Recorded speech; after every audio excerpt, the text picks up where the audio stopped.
गुरु भगवान के अनंत अनंत शुक्राने। जब भगवान की बांसुरी बजती थी तो पत्थर पिघल जाते थे, यमुना नदी रुक जाती थी, मोर नाचना बंद कर देते थे, हिरन और हिरनियाँ खड़े होकर बड़ी बड़ी आंखों से उन्हें निहारते थे, अपने हृदय में ले आते थे। गायें जो है अपने कानों के दोनों से उनकी बांसुरी को सुनती थी और अपने हृदय में उनको धारण कर लेती थी।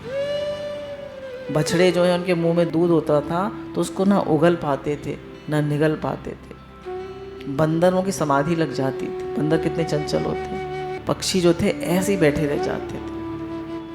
तो गोपी जो है चली जा रही है और दूध दूहने की क्रिया करती जा रही है, मानो किसी ने जादू डाला है। जैसे किसी ने जादू सरसों डाल दी हो उसके ऊपर, जिससे वे खींची जा रही है। सरसों डाल दी हो, जादू कर दिया हो, ऐसे खींची जा रही है, मानो आकर्षण मंत्र से बांसुरी से हिप्नोटाइज कर दिया। बोले ऐसे लग रहा है जैसे किसी ने उसको बांसुरी से हिप्नोटाइज कर दिया। दूती हुई गोपी चली और वर्तमान के दोहन क्रिया का गोपी को विस्मरण हो गया। क्यों? मिलन की उत्सुकता थी इसलिए। बोले धीरे धीरे मतलब उसको दोहन क्रिया का विस्मरण हो गया और बस वो कृष्ण की तरफ से जादू कर दिया है। तो चली जा रही है, चली जा रही है। दूध दूना कुल धर्म था।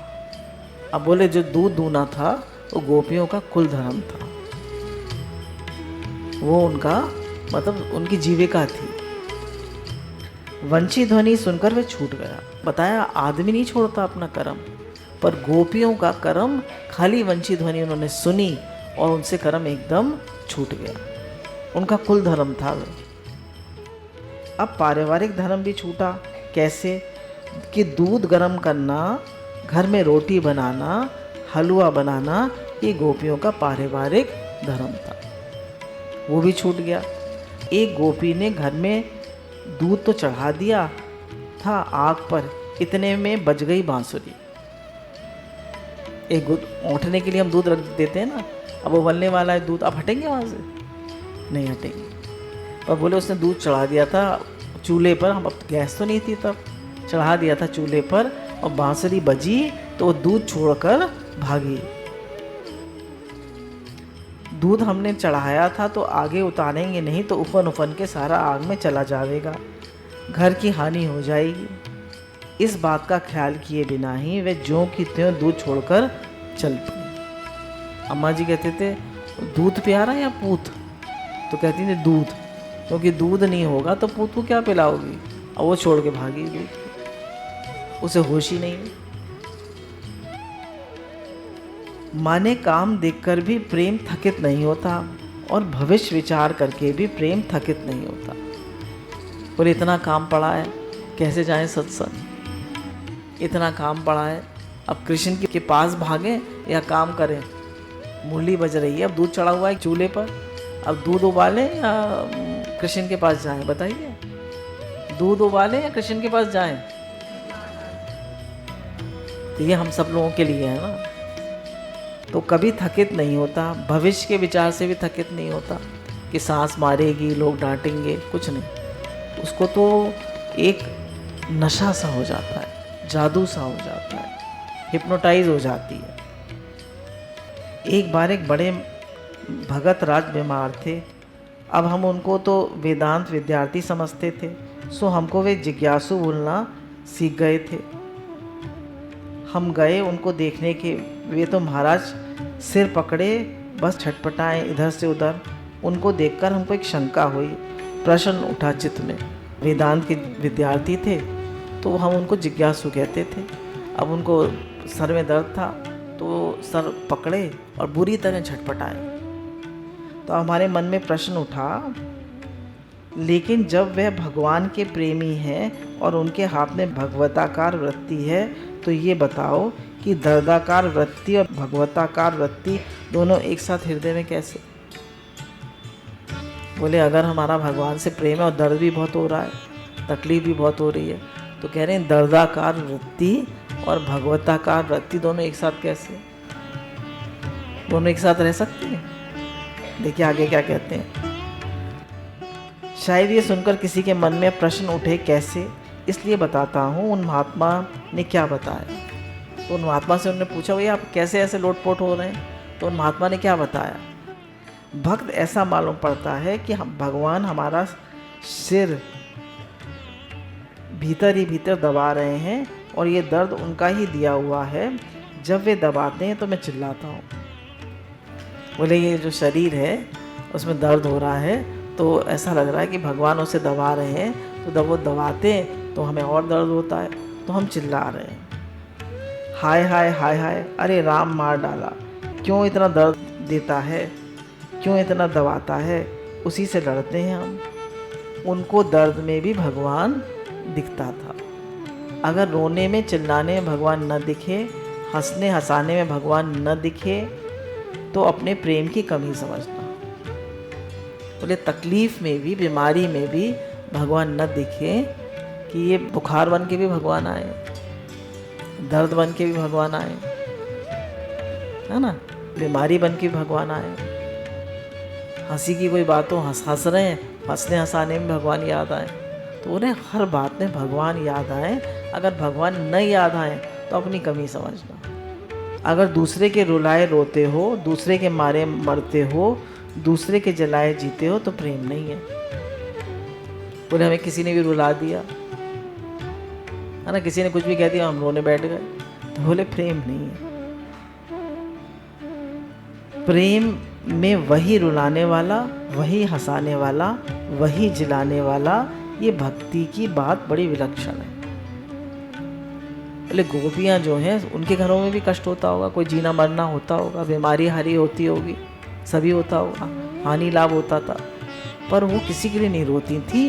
वो सिर्फ कन्हैया के रुलाने से रोती थी और कन्हैया के हंसाने से हंसती थी। ये भक्ति की विलक्षण बात है। उसका संबंध सिर्फ भगवान से है। मैं भगवान का हूँ और भगवान मेरे हैं। कोई कोई गोपी दूध को आग पर चढ़ाई थी, पर दूध का भविष्य भूल गई।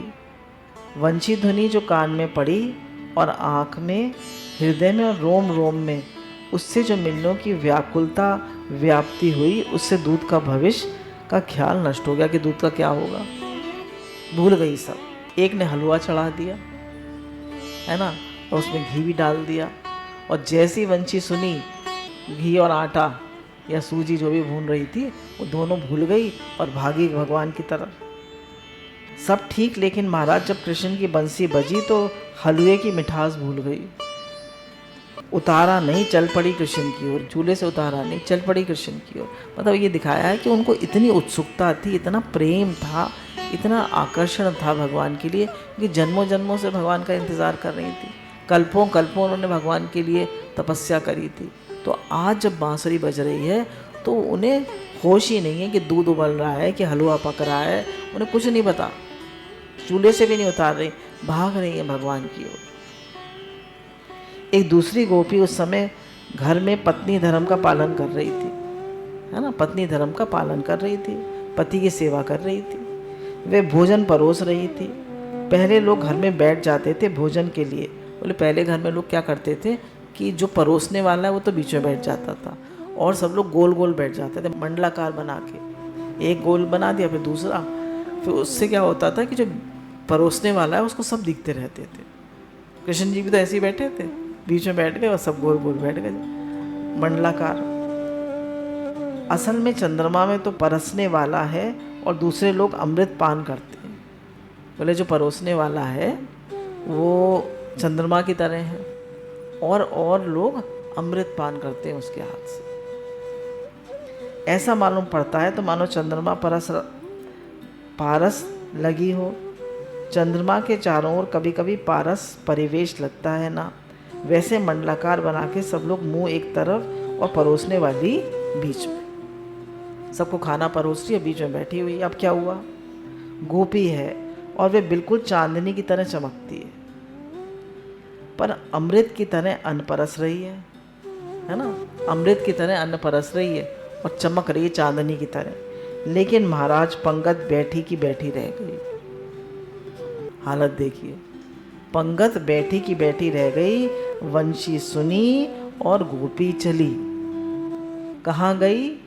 खाने वालों ने कहा घर में गई होगी, दूध ला रही होगी।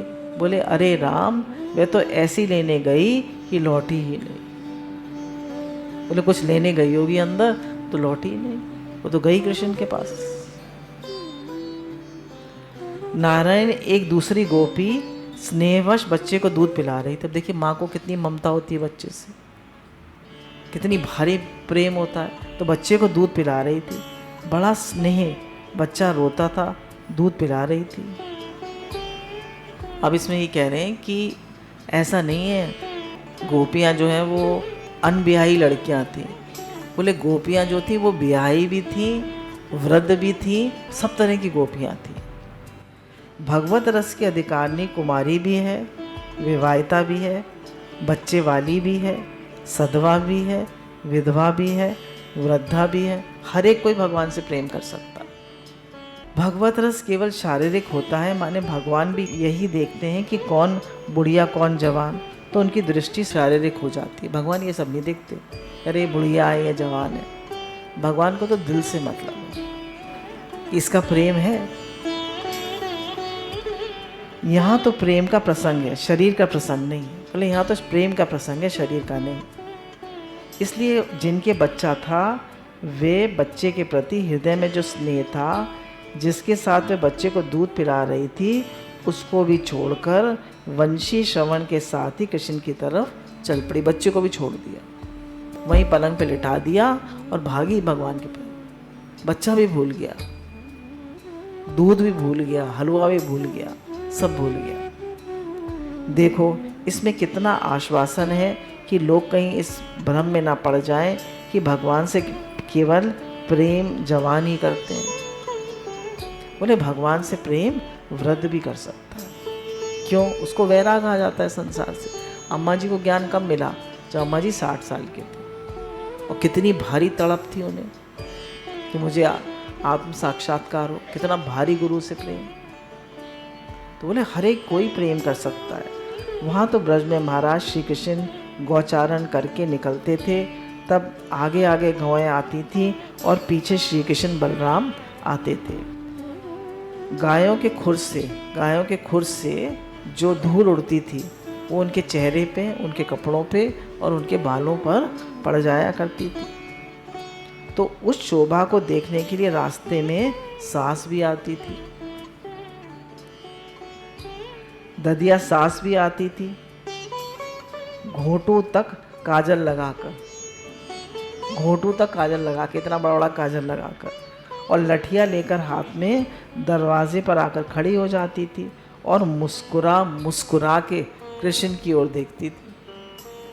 बहू भी आई, सास भी आई और ददिया सास भी आई। उनको देख के कृष्ण भी हंसते, उनको भी हंसी आ जाती। मतलब इतना प्रेम है देखिए सबका, सब ब्रजवासियों का, तो वो भी हंसने लगती। हास रस भी तो एक रस है ना, उसके द्वारा भी तो भगवान की आराधना होती है। तो जब हम भगवान को देख देख के हंसते हैं, खुश होते हैं, तो वो भी तो एक आराधना है भगवान की। जो भी संबंध है, जो भी आपकी क्रिया है, सब भगवान से जोड़ो। खाते भगवान के लिए, पीते भगवान के लिए, नहाते भगवान के लिए, झाड़ू भगवान का मंदिर है, झाड़ू उनके लिए लगाते हैं, पोछा उनके लिए लगाते हैं, प्रसाद उनके लिए बनाते हैं। सब क्रिया को भगवान से जोड़ दो। कई गोपी पति की सेवा सुषमा में लगी हुई थी, वे भी वंशी ध्वनि सुनकर चल पड़ी।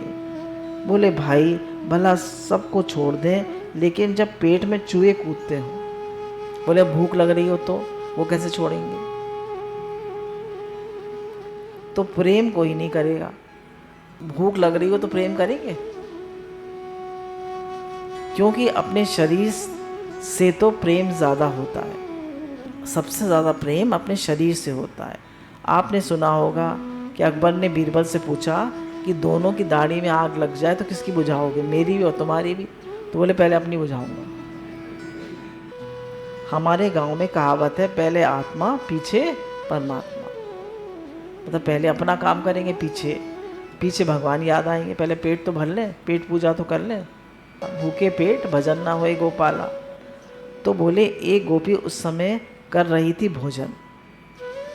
हमने तो ऐसी स्त्रियां के बारे में भी सुना है कि अगर किसी का शरीर शांत हो जाए, उन्हें भूख लग रही हो, तो पहले खाना खा लेती हैं और फिर रोना शुरू करती हैं। ऐसे भी होते हैं लोग। तो गोपी भोजन कर रही थी, वह थाली रह गई वहाँ, रोटी रह गई वहाँ, वे तो मुंह घुमाकर चल पड़ी। बोले थाली यूं की यूं ही लगी रह गई, वो तो मुंह घुमाकर चल पड़ी। बेचारियों के पास रुमाल भी नहीं था कि मुंह पोंछ लें। आजकल भी लोग मुंह पानी से कम धोते हैं, रुमाल से ही पोंछ लेते हैं। भोजन एक और रह गया और गोपी चल पड़ी। वह तो योग माया ने उसका हाथ मुंह पीछे धुलाया। देखा कृष्ण के पास जा रही है, तो योग माया ने आकर उसका झट मुंह हाथ धुला दिया। बाबा, प्रेम में भोजन छोड़ना तो आसान है, लेकिन अगर स्त्री श्रृंगार कर रही हो, बोले अगर स्त्री श्रृंगार कर रही हो, उसको छोड़ना और भी मुश्किल है। भोजन छोड़ना आसान है, पर श्रृंगार छोड़ना कठिन है। श्रृंगार ग्रह में हो तो नहीं छोड़ सकती। उस समय कोई गोपी श्रृंगार कर रही थी, वह होठों पे लेप कर रही थी, माने लिपस्टिक लगा रही थी। लिपस्टिक क्या है? वह लिपोस्टिक, होठ पर लेप करती है, इसलिए इसका नाम लिपस्टिक। तो जो सौंदर्य छिपा हुआ हो, उसको जाहिर करने के लिए तरीका है। मतलब अगर आँखों में काजल लगाते हैं ना, तो बोले जो सौंदर्य छिपा हुआ है, दिखाई नहीं पड़ती उतनी आँखें, तो क्या करते हैं, उसको काजल लगा लेते हैं। एक देवी घर में लेप कर रही थी। पति ने कई बार कहा, बाबा समय हो गया, जल्दी चलो। तो देवी जोर से चिल्लाई, तुम तो जल्दी जल्दी कर रहे हो, मैं 2 घंटे से कह रही हूँ, 5 मिनट में आ रही हूँ। तो क्या बात हुई कि भोजन से ज़्यादा प्रेम श्रृंगार में है। भोजन से ज़्यादा प्रेम किसमें है? श्रृंगार। इन्होंने एग्जाम्पल दिया लक्ष्मी जी और गंगा जी की बात आप लोगों ने सुनी होगी, हमने तो नहीं सुनी थी, अब सुन लेते हैं। जब ब्रह्मा जी ने गाय बनाई, तो 33 करोड़ देवताओं को निमंत्रण दिया गया कि तुम लोग आकर गाय के शरीर में रहो। गाय के शरीर में कितने देवता हैं? 33 करोड़। तो महाराज और सब देवता जल्दी पहुंच गए, और गंगा जी और लक्ष्मी जी दोनों श्रृंगार करने के लिए पहुंच गई श्रृंगार गृह में। सो बहुत देर में पहुंची। श्रृंगार में भी घंटों लग गया। सब देवता आकर गाय के शरीर में बस गए, तब ये पहुंची। ब्रह्मा जी ने कहा, अब तुम्हारे लिए कोई स्थान नहीं है, वापस चली जाओ। बोली, हम तो गाय में जरूर बसेंगे। ब्रह्मा जी ने कहा, ठीक है गंगा जी, तुम्हें गौमूत्र में रहना पड़ेगा। तो गंगा जी किसमें है? हम लोगों को पता थी ये बात। तो गंगा जी गौमूत्र में है, और लक्ष्मी जी को गोबर में रहना पड़ा। लोग गोबर से घर लीपते हैं ना, अब आजकल तो सब टाइल्स लगा लेते हैं। बोली, अच्छा मंजूर है। तो लक्ष्मी जी और गंगा जी को वो भी मंजूर था गाय के मूत्र में और गोबर में रहना। मूत्र और गोबर में रहना पड़ा। सबसे पीछे क्यों बैठना पड़ा? कि श्रृंगार में फंस गई। तो अब बात हुई कि स्त्रियों को भोजन उतना प्यारा नहीं है जितना श्रृंगार। लेकिन जब श्री कृष्ण की बांसुरी बजी, तो क्या हुआ कि इतना प्यारा जो श्रृंगार है वह भी छूट गए। कहीं पार्टी में जाना हो तो देखिए स्त्रियों को, हे नाथ हे नाथ। गोपी को एक आंख में अंजन लगा था, एक तरफ लगा और एक तरफ नहीं लगा था। एक आंख में काजल लगाया था, एक में नहीं लगाया था। किसी की चोटी बनी थी, किसी के बाल फिकरे थे, सब भागी। अब एक होठ में तो लिपस्टिक लगी थी, एक में नहीं लगी थी, पर वो भागी कृष्ण के पास, उसे होश ही नहीं। एक और लेप लगा, दूसरी ओर नहीं लगा। शरीर में उपटन लगा ही हुआ था, धुला नहीं था, पर जैसी थी वैसी चल पड़ी। शरीर में उपटन लगा था, धुला नहीं था, ऐसी भागी। बाद में तो सब योग माया ने संभाला। कपड़े उलट गए, नीचे का ऊपर, ऊपर का नीचे, उल्टे सीधे का ख्याल नहीं रहा। आभूषण हाथ का पाँव में है ना, हाथ का जो आभूषण है वो वैसे खुल जाते हैं ना, ब्रेसलेट टाइप होते, वो पाँव में पहन लिया। आभरण उलट गए, एक ही कान में कुंडल पहन पाई थी, दूसरे में नहीं पहन पाई थी, तो कुंडल भी छोड़ दिया। जो नाक का आभूषण था वह कान में, है ना, जो वो नाक का फूल वो कान में पहन लिया। उनको तो यह ख्याल था कि हम अपने प्यारे कृष्ण के पास पहुंचे। उनको किसी चीज़ का ख्याल नहीं था, एक ही ख्याल था कि हम अपने प्यारे कृष्ण के पास पहुंचे। सब श्रृंगार भूल गई। स्त्री के लिए श्रृंगार बिसर जाना और खास करके अपने प्रियतम के पास जाने के समय वे वंशी ध्वनि का जादू था। तो ऐसी वंशी ध्वनि बजी कि गोपियों का सब छूट गया। खाना पीना छूट गया, श्रृंगार छूट गया, बच्चे छूट गए, पति छूट गए, घर छूट गया, दूध दूना जो उनका धर्म था, जिससे पैसा आता था वो छूट गया, सब छूट गया। और वो सिर्फ भागी भगवान के।